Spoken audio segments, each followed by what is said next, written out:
ગુજરાતથી અનેક યાત્રીઓ મહાકુંભમાં જઈ રહ્યા છે। એ વાતને ધ્યાનમાં રાખીને ગુજરાત સરકારે એક વોલ્વો બસ શરૂ કરી જોયેલી કે જોઈએ કે કેટલો રિસ્પોન્સ મળે છે।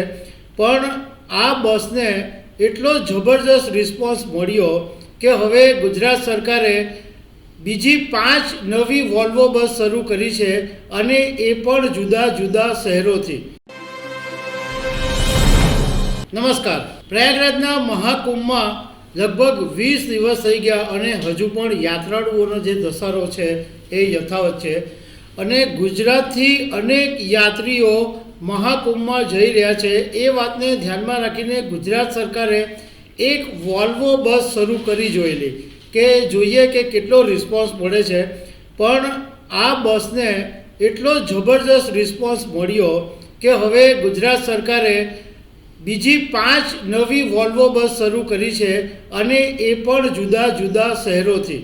તો ગુજરાતના જે શ્રદ્ધાળુઓ છે એના માટે ગુજરાત સરકારે આ જે વ્યવસ્થા ગોઠવી છે એ તમારા માટે ખાસ છે।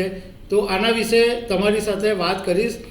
મારું નામ રાજેશ શાહ છે અને તમે જોઈ રહ્યા છો ગુજરાતના સૌથી મોટા ડિજિટલ ન્યૂઝ પ્લેટફોર્મ ખબર છે.com। ગુજરાતના ઘણા બધા લોકો મહાકુંભની અંદર જઈ રહ્યા હતા એટલે ગુજરાત સરકારે એક અમદાવાદથી વોલ્વો બસ શરૂ કરેલી અને 4 દિવસનો આ કાર્યક્રમ હતો। એમાં 8,100 રૂપિયા રાખવામાં આવેલા। એમાં રહેવાની વ્યવસ્થા સરકારે કરવાની જાહેરાત કરેલી। હવે આ બસને એટલો બધો રિસ્પોન્સ મળ્યો એટલે ગુજરાત સરકારે બીજી નવી 5 બસ શરૂ કરી। એમાં એક બસ વધારાની અમદાવાદથી શરૂ થશે, સુરતથી 2 બસ, વડોદરાથી 1 બસ અને રાજકોટથી 1 બસ। પણ સરકારે આ વખતે આની અંદર ભાડામાં અને પેલા રહેવાના નિયમોમાં ફેરફાર કર્યા છે। તો ભાડાની અંદર અમદાવાદથી હવે જે નવી બસ છે એ 7,800 રૂપિયાનું ભાડું છે, સુરતથી 8,300 રૂપિયા, વડોદરાથી 8,200 રૂપિયા, રાજકોટથી 8,800 રૂપિયા। એટલે 4 ફેબ્રુઆરીથી આ બસ શરૂ થવાની છે। એમાં સુરતથી દરરોજ 2 બસ, અમદાવાદથી હવે 2 બસ થઈ જશે, વડોદરાથી 1 બસ દરરોજ અને રાજકોટથી 1 બસ દરરોજ ઉપડશે।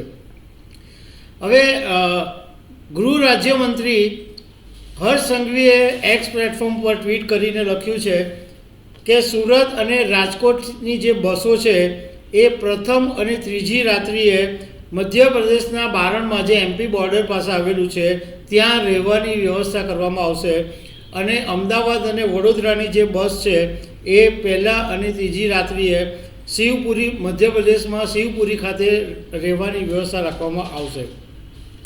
પણ આ વખતે સરકારે એવું કીધું છે કે પ્રયાગરાજની અંદર રહેવાની વ્યવસ્થા શ્રદ્ધાળુઓએ જાતે કરવાની રહેશે। જ્યારે 8,100 રૂપિયામાં પહેલાં જે પેકેજ જાહેર કરેલું હતું એની અંદર સરકારે રહેવાની વ્યવસ્થા કરેલી હતી, પરંતુ હવે જે નવી બસ વોલ્વોની જાહેર કરી એમાં સરકારે કીધું છે કે પ્રયાગરાજમાં રહેવાની વ્યવસ્થા શ્રદ્ધાળુઓએ કરવી પડશે, ખાલી સરકાર આવવા લઈ જવાનું કામ કરશે।